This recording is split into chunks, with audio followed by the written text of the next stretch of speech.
परिव्राजक की प्रजा इनमें से किसके द्वारा रचित आत्मकथा है? सत्यानंद अग्निहोत्री, राहुल सांकृत्यायन, शांति प्रिय द्विवेदी या दयानंद सरस्वती?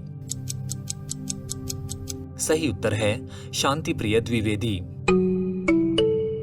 शांति प्रिय द्विवेदी का जन्म सन 1906 में काशी में हुआ था। इनका जीवन अनेक संघर्षों से भरा रहा, लेकिन फिर भी ये आजीवन साहित्य सेवा करते रहे।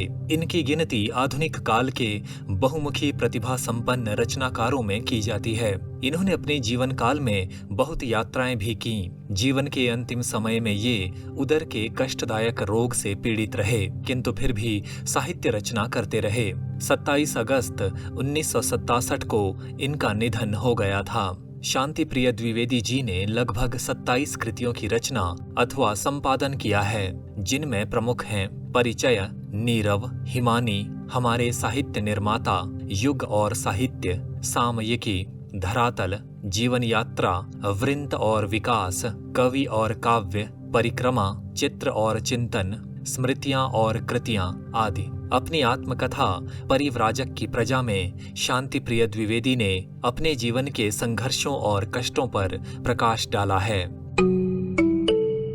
हिंदी की पहली आत्मकथा बनारसी दास जैन द्वारा अर्धकथानक नाम से रची गई थी। इसका प्रकाशन सन 1641 में हुआ था।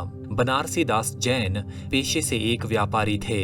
इनका जन्म सन 1586 में जौनपुर में हुआ था।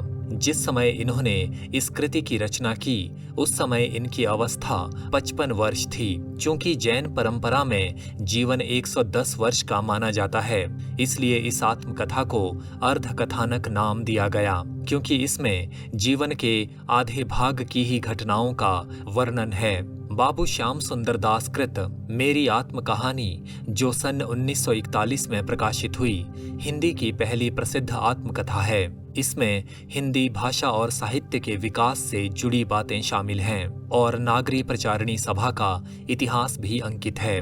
भारत के प्रथम राष्ट्रपति डॉक्टर राजेंद्र प्रसाद द्वारा रचित आत्मकथा सन 1947 में प्रकाशित हुई। ये कृति सरल शैली के लिए प्रसिद्ध है। जानकी देवी बजाज द्वारा रचित आत्मकथा मेरी जीवन यात्रा, जो सन 1956 में प्रकाशित हुई, हिंदी साहित्य में किसी महिला साहित्यकार द्वारा रचित पहली आत्मकथा है। जानकी देवी बजाज सामाजिक कार्यकर्ता और गांधीवादी स्वतंत्रता सेनानी थीं। भारत सरकार ने सन 1956 में इन्हें पद्म विभूषण से सम्मानित किया था। मोहनदास नैमिषराय द्वारा रचित अपने अपने पिंजरे हिंदी की प्रथम दलित आत्मकथा है। ये 3 भागों में प्रकाशित हुई है। पहला और दूसरा भाग अपने अपने पिंजरे नाम से क्रमशः सन 1995 और सन 2000 में प्रकाशित हुआ। आत्मकथा का तीसरा भाग सन 2019 में रंग कितने संग मेरे नाम से प्रकाशित हुआ। आपके लिए प्रश्न है, मुक्तिबोध के काव्य संग्रह चांद का मुंह टेढ़ा है की भूमिका किसने लिखी थी?